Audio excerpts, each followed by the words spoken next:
이 시간 기도 드리시면서 2026년 5월 31일 예배 드리시겠습니다. 기도하겠습니다. 사랑이 많으신 하나님 아버지 감사합니다. 저희들에게 귀하고 거룩한 주를 허락하시고 온 식구 함께 모여 주님 앞에 경배와 찬양 예배를 드리시게 해주심을 감사와 영광을 드립니다. 아직도 지구촌 곳곳에서는 전쟁의 소식이 끊이지 않고 있습니다. 하나님, 이 땅에 자비를 베풀어 주시옵소서. 지금 이 시각에도 힘들고 어려운 당신의 자녀들이 있습니다. 저희 먼저 믿는 자들이 일어나서 그들을 향하여 손을 뻗칠 수 있고 복음을 나눠줄 수 있고 사랑을 나눌 수 있는 저희들이 되도록 만들어 주옵소서. 예배의 시종을 주님께 주관하시길 바라며 예수 그리스도를 이름 받들어 감사드리며 기도드렸습니다. 아멘. 오늘 하나님의 말씀은 베드로전서 3장 8절과 9절 말씀 되겠습니다. 함께 봉독하도록 하겠습니다. 마지막으로 말하노니 너희가 다 마음을 같이하여 채울하며 형제를 사랑하며 불쌍히 여기며 겸손하며 악을 악으로 욕을 욕으로 갚지 말고 도리어 복을 빌라. 이를 위하여 너희가 부르심을 입었으니 이는 복을 유업으로 받게 하려 하심이라. 아멘. 어느새 5월의 마지막 날입니다. 아름다운 계절 5월이 지나가고 있습니다. 이제부터 본격적인 여름에 들어갈 것 같은데요.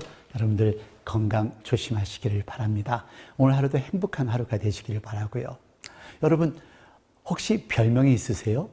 뭐 예쁜이라든가 똑똑이라든가 돼지라든가 뭐 이런 별명들이 우리에게 주어지는데요. 좋은 별명은 우리에게 도움이 되기도 하지만 이 별명이 상처를 주기도 합니다. 저에게도 별명이 몇 개 있었습니다. 초등학교 때는 머리가 커서 머리통이라고 부르기도 하고요. 똑똑해서 똑똑이라고 부르기도 했습니다. 중학교 때는 변성기가 되지 않아 요들송을 많이 불렀어요. 그래서 아이들이 여자의 목소리 같다고 기집애라고 놀리기도 하였고요. 고등학교 때는 몸이 너무 많이 말라서 빨래판, 어떤 때는 이쑤시개, 다양했습니다. 물론 지나고 나면 이런 별명은 아무것도 아닌데 그 당시 어릴 적에는 아주 큰 영향을 미치기도 합니다. 저는 사실 제 목소리가 싫어서 목에서 피가 나올 때까지 소리를 지르고 목소리를 쉬게 하고 다닌 적도 있습니다. 아이들에게는 치명적입니다. 매사추세츠의 스프링필드에서 일어났던 일입니다. 축구선수이며 보이스카우트였던 칼 조셉 워커 후보입니다. 아직 본인이 누구인지도 모를 나이입니다. 섹슈얼리티가 무엇인지도 모를 나이인데요. 근데 이 아이는 주변의 아이들로 하여금 게이 같다는 말로 놀림을 받은 것입니다. 너무 화가 난 이 아이는 전기손으로 목을 감고 자살을 했습니다. 엄마가 발견을 한 겁니다. 여러분, 사람의 혀는 사람을 죽일 수도 있고 사람을 살릴 수도 있습니다. National Youth Violence Prevention Center의 설문으로 보면은요, 전국적으로 3명 중 1명이 놀림을 당하거나 놀리고 있거나 둘 다를 하고 있다는 통계가 나왔습니다. 사실 어른들에게도 힘든 일입니다. 공동체에서 모함을 당하고 수혜를 당한다고 생각해 보세요. 힘이 듭니다. 그런데 이런 일들은 우리 가정에서도 교회에서도 일어날 수 있습니다. 이제 5월 가정의 달도 마지막입니다. 가족이 있다면 감사하고 가족이 있다면 부유한 것이고 가족이 있다면 그 누군가의 가족이 되시라는 말씀을 지난주에 나누었습니다. 어떠세요? 감사하셨어요? 가족관계가 좀 나아지셨나요? 아니면 지나가는 행사의 하나인 한 주일의 설교로만 생각하셨나요? 물론 바뀐다는 것은 어려운 일입니다. 하지만 우리 믿는 성도들은 말씀을 듣고 바뀌셔야 합니다. 변화가 되어야 합니다. 하나님을 닮아가는 사람으로 변화가 되어야 하죠. 그래서 오늘 말씀은 중요합니다. 오늘 본문 베드로전서는 초대교회 성도들이 큰 어려움과 핍박 가운데 있을 때 기록된 말씀입니다. 당시 성도들은 로마 사회 속에서 조롱과 무시를 당했고 믿음 때문에 손해를 보고 억울한 일을 겪는 경우도 많았습니다. 어떤 사람들은 가족 안에서 또 공동체 안에서도 갈등과 상처를 경험했습니다. 그런 상황 속에서 사람들은 쉽게 공격적인 말을 하게 되죠. 상처를 받으면 상처를 돌려주고 싶고 욕을 들으면 욕으로 갚고 싶어집니다. 억울하면 더 강한 말로 상대를 무너뜨리고 싶어집니다. 근데 사실 저도 그래요. 화가 나고 정말 억울하면 확 그런데 베드로는요, 전혀 다른 길을 말씀합니다. 악을 악으로, 욕을 욕으로 갚지 말고 도리어 복을 빌라. 세상은 당한 만큼 갚아라 라고 말하지만 하나님은 먼저 성도들의 마음의 자세를 이야기합니다. 마음을 같이하여 채울하며 형제를 사랑하며 불쌍히 여기며 겸손하라. 채울한다는 것은요, 상대방의 마음을 느끼는 것입니다. 공감하는 것입니다. 상대의 아픔을 내 아픔처럼 받아들이는 것입니다. 그리고 그렇게 마음이 바뀌면 말이 바뀌게 되는 거죠. 말이 바뀌면 가정이 바뀌고 교회가 바뀌고 관계가 살아납니다. 그래서 오늘 말씀의 핵심은 이것입니다. 복을 받기 위해서는 복을 빌어 주어야 한다는 것입니다. 오늘 설계 초점이 여기에 있습니다. 가족이 있어 감사하고 가족이 부유함을 느끼시려면 나로부터 시작하십시오. 무엇을요? 서로 격려하는 것입니다. encouragement이죠. 3장 8절 말씀 다시 봉독하겠습니다. 마지막으로 말하노니 너희가 다 마음을 같이하여 채울하며 형제를 사랑하며 불쌍히 여기며 겸손하며. 다 마음을 같이하여 채울하라. 다시 말해서 느끼고 불쌍히 여기며 겸손하라. 먼저 느껴야 합니다. 느껴지지 않으면 상대방의 아픔과 어려움을 모릅니다. 물론 인정머리 없는 사람들도 있습니다. 그래서 못 느끼는 겁니다. 채울하다는 공감하다, 불쌍히 여긴다라는 뜻이에요. 격려는 우리 모두에게 필요한 단어입니다. 여러분에게도 필요하고 저에게도 필요한 말입니다. 아스카상을 받은 브로드웨이 여자 배우 셀레스트 홈이 이런 말을 합니다. 우리는 격려에 의해 살지만 격려가 없으면 죽습니다. 아주 천천히 슬퍼하며 분노 속에서 죽어갑니다. 의미심장한 말이죠. 사실 이렇게 화려했던 연예인들이 나이 들어 나타나는 그런 모습을 볼 때 정말로 씁쓸한 생각이 듭니다. 더군다나 격려가 없이 혼자 죽어가고 있다면 더할 나위 없이 불쌍한 삶이죠. 여러분, 서로에 대한 격려가 없다면 우리는 아주 서서히 슬프게 그리고 분노 속에서 죽어갈 것입니다. 격려는 사람을 살립니다. 가정을 살립니다. 공동체를 살립니다. 격려는 기적을 만들어낼 수 있습니다. 당신도 괜찮습니다. 힘내십시오. 데살로니가 전서 5장 11절 말씀 보세요. 그러므로 피차 권면하고 서로 덕을 세우기를 너희가 하는 것 같이 하라. 권면은 격려입니다. 근데 구체적으로 어떻게 격려를 해야 될까요? 복을 빌어주는 것입니다. 네, 저는 여러분들에게 오늘 먼저 말씀드리겠습니다. 복 많이 받으십시오. 그리고 힘내십시오. 3장 9절 말씀 봉독하겠습니다. 악을 악으로 욕을 욕으로 갚지 말고 도리어 복을 빌라. 이를 위하여 너희가 부르심을 입었으니 이는 복을 유업으로 받게 하려 하심이라. 악을 악으로 욕을 욕으로 갚지 말고 복을 빌 때 내게 그 복이 온다는 것입니다. 어떻게 복을 빌까요? 한번 여러분들이 옆에 있는 사람에게 잘 사세요. 돈 많이 버세요. 라고 하신다면 뭔가 비꼬는 말 같이 느낄 수가 있습니다.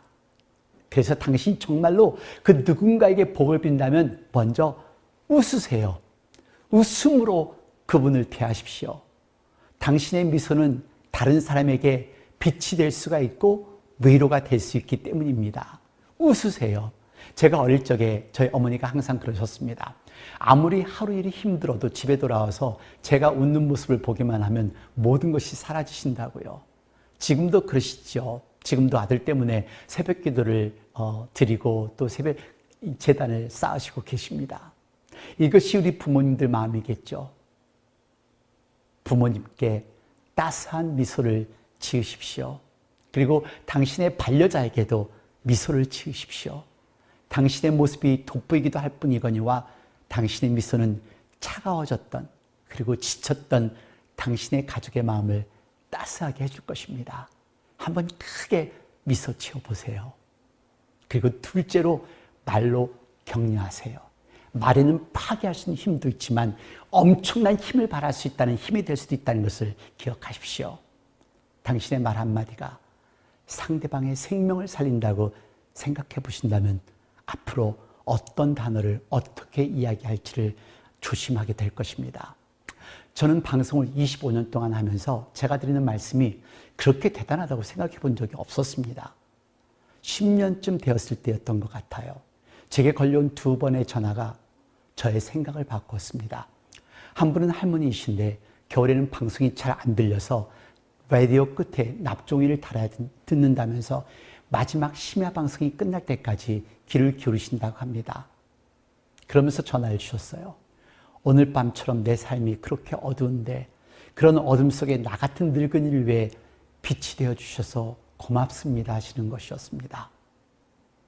네, 또 다른 전화는 주일 오후였습니다. 재혼 생활이 쉽지 않았던 분이셨는데요.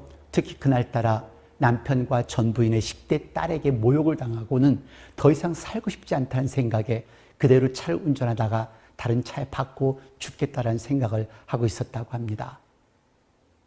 하지만 차를 타고 운전을 하면서 들린 그 말이 너무도 위로가 되었다고 하시면서 자기의 삶을 위해 도전을 해보겠나라며 감사의 전화를 주셨던 것입니다.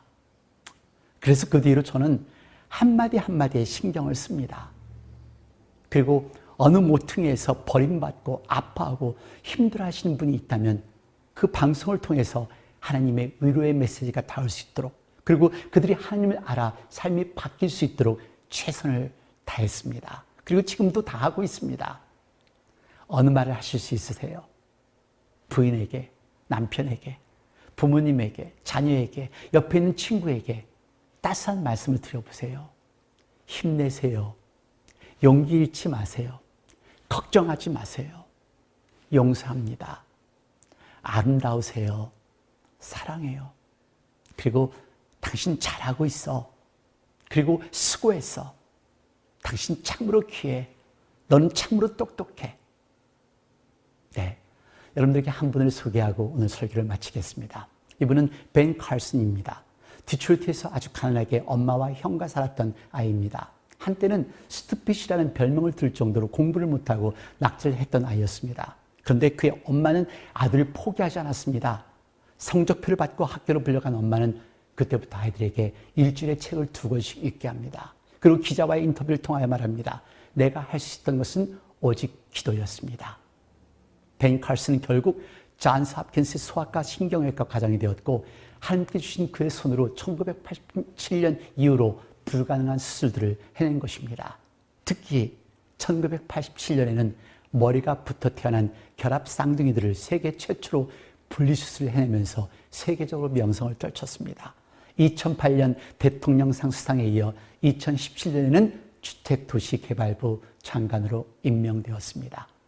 그의 이야기가 영화로도 만들어졌고 그의 신앙과 메디칼 기술을 고백하는 자서전도 나왔습니다. 그의 성공 뒤에는 엄마의 끊임없는 격려가 있었다는 것을 말합니다. 내가 볼 수 있는 그 이상의 것이 내 머리 안에 있다. 아들을 격려해 주는 어머니의 모습, 이렇게 우리 식구들을 격려하며 이렇게 우리 식구들을 감싸며 살아간다면 우리는 정말로 행복한 가정이 될 것입니다. 그리고 행복한 교회가 될 것입니다. 한 마음으로 함께 아픔을 나누며 사랑하고 복을 빌어주는 우리 교회가 되십시다. 그래서 하나님이 주시는 복, 세상이 부럽지 않은 그런 복, 평안의 복을 경험하며 나머지 인생 멋지게, 아름답게, 정말 힘있게 살아갈 수 있는 저와 여러분들이 되시기를 예수 주 그리스도의 이름으로 축원드립니다. 기도하겠습니다. 사랑이 많으신 하나님 아버지 감사합니다. 하나님의 사랑으로, 하나님의 은혜로 예수님의 나의 예수 주님으로 영접하여 구원함을 받아서 이렇게 삶을 살아갈 수 있는데 우리는 그 누군가에게 위로의 메시지, 격려의 메시지, 사랑의 메시지를 나누고 있지 못합니다. 아버지 하나님, 앞으로 나머지 생을 살아갈 때 더 많은 사랑을 나누며 그 상대방의 아픔을 또 상처를 느끼며 같이 체험하며 그들을 위로하며 격려하며 살아갈 수 있는 저희들이 되도록 만들어 주시옵소서. 힘들고 어려워하고 있는 당신의 자녀들, 우리 믿는 자들을 사용하여 주셔서 그들에게 위로가 될 수 있는, 격려가 될 수 있는 하나님의 도구로 만들어 주옵소서. 지금 이 시간은 우리 주 예수 그리스도의 은혜와 아버지 하나님의 놀라우신 사랑과 성령의 무한하신 교통하심이 이제 하나님 안에서 정말로 체울하며 서로 형제를 안아주고 감싸주겠다 결심하는 당신의 귀한 사랑한 아들, 딸 머리 위에, 가정 위에, 직장 위에, 저들이 살고 있는 나라들과 지금 이 순간에도 환자들을 돌보는 모든 의료진들과 전 세계 곳곳에 하나님의 말씀을 전하는 목사님과 선교사님들, 자유와 평화를 위해 싸우고 있는 병사들 머리 위에 영원토록 함께 하시옵소서. 아멘.